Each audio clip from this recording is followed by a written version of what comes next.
వేడుకుంటే అది ప్రసాదిస్తుంది. ఎందుకంటే ఆకుపచ్చ చీరను ధరించినటువంటి వారాహి మాత చిత్రపటం మనకు మార్కెట్లో లభ్యమవుతుంది.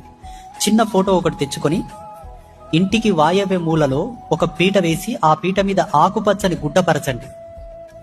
ఆకుపచ్చ గుడ్డపరిచి అక్కడ అమ్మవారి ఫోటో పెట్టి ఆ ఫోటోకు ఒక పువ్వుల మాల, మల్లెపూల మాల, కంకంరాల పూలు, గులాబీ పూలు, ఏదో ఒక పుష్పమాలను వేసి గంధం కుంకుమ బొట్టు పెట్టి అమ్మవారికి మట్టి ప్రమిదలో నెయ్యి వేసి పువ్వొత్తేసి దీపం వెలిగించండి. రోజు ఉదయం సాయంత్రం, ఉదయం సాయంత్రం. ఉదయం వెలిగించినటువంటి వత్తి సాయంత్రం తీసి బయటికి వాడేసి కొత్త వత్తి వేసి దీపం వెలిగించాలి. ఇలా జూన్ 25వ తారీఖు నుంచి జూలై 3వ తారీఖు వరకు కేవలం అమ్మవారికి వేసిన పువ్వులు తీసి కొత్త పువ్వులు పెట్టండి, దీపం వెలిగించండి, చాలు. దీంతో పాటు అమ్మవారికి ధూపం అంటే చాలా ఇష్టం. పొగ, నిప్పుల మీద ఇంత సాంబ్రాణి వేసి ధూపం వేయండి. దీంతో పాటు